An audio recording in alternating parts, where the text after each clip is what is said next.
अपने बेबाक बयानों के लिए पहचानी जाने वाली भाजपा की फायर ब्रांड प्रत्याशी साध्वी प्रज्ञा ठाकुर ने कांग्रेस प्रत्याशी दिग्विजय सिंह की तुलना महिषासुर से कर दी। देखिए इस रिपोर्ट में। पूर्व एटीएस चीफ हेमंत करकरे पर दिए गए विवादित बयान पर देश भर में उठा सियासी भूचाल अभी थमा भी नहीं था कि भोपाल लोकसभा सीट से बीजेपी की उम्मीदवार साध्वी प्रज्ञा ने फिर एक विवादित बयान दे डाला है। उन्होंने अपने प्रतिद्वंदी दिग्विजय सिंह को महिषासुर बताया है।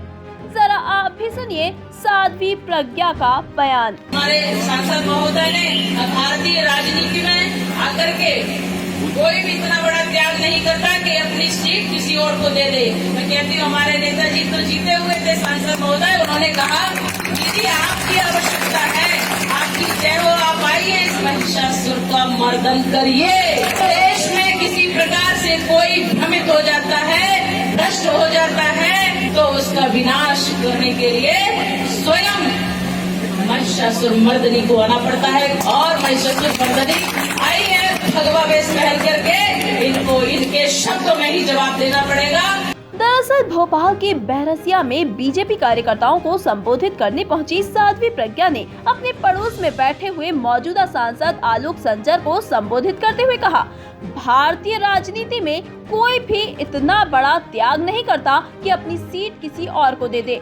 हमारे जीते हुए सांसद ने कहा, दीदी आपकी आवश्यकता है, आपकी जय हो, आप आइए इस महिषासुर का मर्दन कीजिए। मैं एक ही बात कहना चाहूंगी कि हमारे नेताओं ने, हमारे सांसद महोदय ने भारतीय राजनीति में आकर के कोई भी इतना बड़ा त्याग नहीं करता कि अपनी सीट किसी और को दे दे। मैं कहती हूँ हमारे नेताजी तो जीते हुए थे सांसद महोदय, उन्होंने कहा दीदी आपकी आवश्यकता है, आपकी जय हो, आप आइए इस महिषासुर का मर्दन करिए।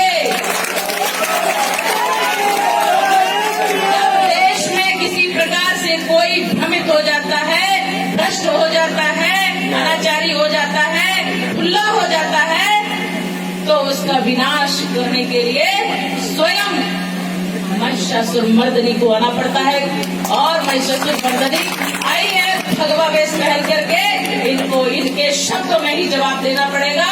इन्होंने भगवा को आतंक कहा है। इस चुनाव में ये तय हो जाएगा कि भगवा आतंक होता है या नहीं होता है।